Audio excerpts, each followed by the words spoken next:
Okay, so today we're gonna dive into Oliveyong. Yeah. And I know a lot of our listeners are probably familiar with them already, but you sent in this really interesting article called How Oliveyong Went from a Struggling Brand to a Beauty Powerhouse. And I gotta say, I was pretty surprised by some of the stuff in there. Yeah, for sure. It's a pretty wild story when you dig into it. You know, they spent like the first 10 years of their existence just not making any profit. Really? Yeah, their chairman was like actually considering selling the brand at one point. Huh.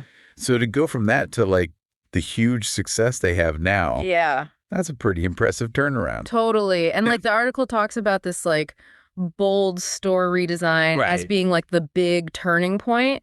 It says they went from like a kind of dull convenience store-like space to like what they're calling an experiential beauty haven. That's a great way to put it. So I'm curious, like, what exactly went into making that shift happen? Well, the article really emphasizes this idea of interactive shopping.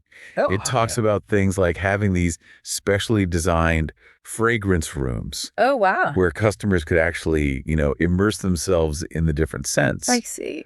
And really experience the perfumes beyond just like looking at bottles on a shelf. Right, right. So it's definitely going beyond that traditional retail experience and creating a destination. Yeah, totally.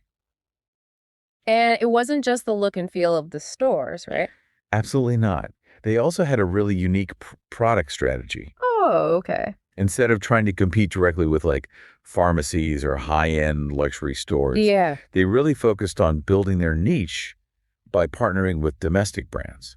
Interesting. So they were like highlighting Korean beauty specifically. Exactly. And not just stocking the brands, but they were often co-creating products. Oh, wow. And had these like exclusive distribution agreements. I see. So that gave a lot of these smaller Korean beauty brands, you know, a lot of visibility. Right. And it positioned Oliveyong as kind of like the curator of these emerging trends. That's so smart. Right. Which really played into the whole global rise of K-beauty as a phenomenon. Totally. And, you know, I remember when K-beauty first started getting big, it was all about finding those unique products that you couldn't get anywhere else. For sure. But the article also mentions some like competitive threats that Oliveyong's facing. Oh, yeah. Specifically from like discount stores like Daiso. Right. That are offering beauty products at way lower prices. Yeah, so it's definitely a challenge for them. So how do they deal with that? Well, the article suggests that they need to constantly evolve and like innovate faster than their competitors. Right. They can't just rely on being like the trendy shopping spot. They have to offer something more. So what is it that keeps people coming back to Oliveyong?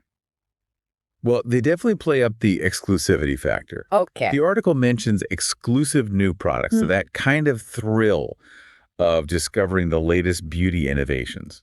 I see. Like you were saying before, like wanting to find those unique items that you can't get anywhere else. Right, right. And they also have a really highly curated selection. The article talks about their tough selection criteria. Oh, interesting. So it's not just about having like a huge, overwhelming amount of stuff. Yeah. It's about having like carefully chosen products that meet certain standards. Okay, I like that.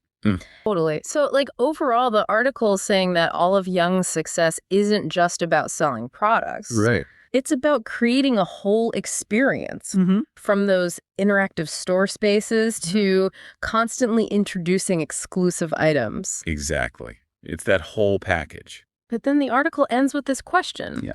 With new competition rising, can Oliveyong continue to reinvent itself? That's the million-dollar question. Right. Like, can they keep up this innovative edge? Yeah. And offer something that truly sets them apart? Especially in such a crowded market. Totally. It's definitely something to think about.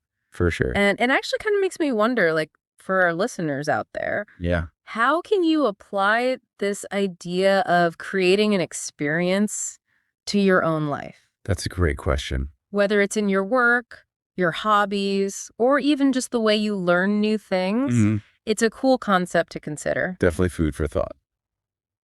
All right, well, thanks for joining us on this deep dive into Ollivyung. Of course. Thanks for having me. It's been a really interesting conversation. Absolutely. And hopefully, our listeners got some valuable insights to apply to their own lives. Yeah, me too. All right, well, we'll catch you all in the next one. See you.